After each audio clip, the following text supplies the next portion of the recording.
Mateo 27, talatang 52. Nabuksan ang mga libingan at muling nabuhay ang maraming banal na namatay.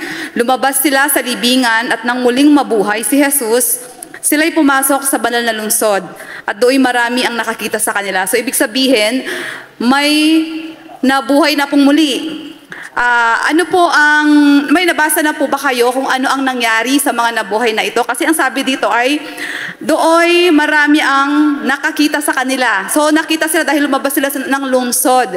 Sila ba ay dinala ng Panginoon sa langit o nabuhay sila at namatay uli? Doon tayo sa mga namatay. Meron pong sagot yung ating Bible commentary at saka yung ating commentary on Revelation ni Professor Ranko Stefanovic tungkol po dyan sa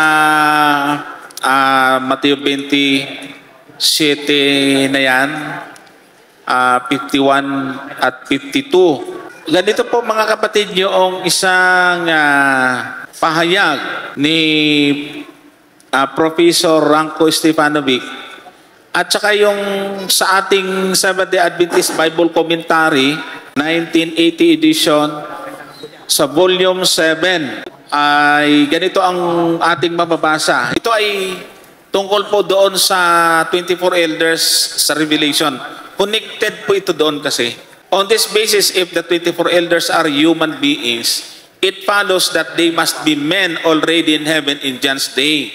Adventists have often identified them with the saints who arose from their graves at the time of Christ's resurrection.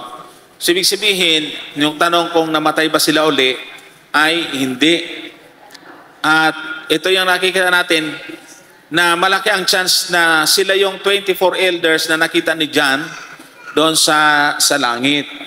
Kasi pagkatapos na banggitin po ito, ay nakalagay po rito ang Matthew 27, 52 to 53 at saka yung Ephesians chapter 4 verse 8. Ilagay nga natin, Ephesians 4 verse 8. At sabi po niyan, ito ay magkapareho ng tinutukoy.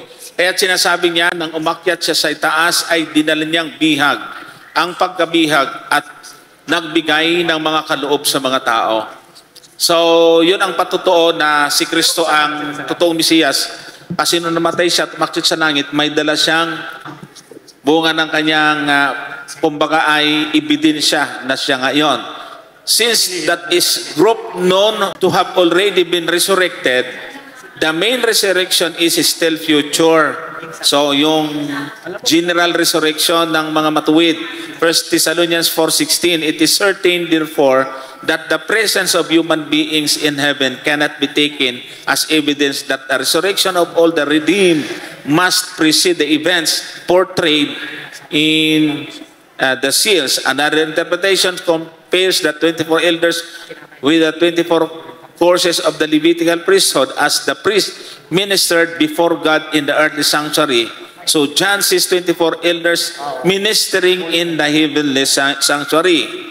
Binabasa ko lang po mga kapatid yung idea na binibigay sa ating commentary on Revelation at sa ating Bible commentary. Another suggestion is that the 24 elders symbolize Israel in its fullest sense. Revelation 7:4, 2 elders from each tribe. One symbolizes literal Israel, God's people before the cross, and the other spiritual Israel. So ito yung tinitingnan nila. The Christian church, God's people since the cross, thus may be likened to the 12 patriarchs and the 12 apostles. This view would emphasize the symbolic character of these figures instead of making them out to be literal saints now in heaven.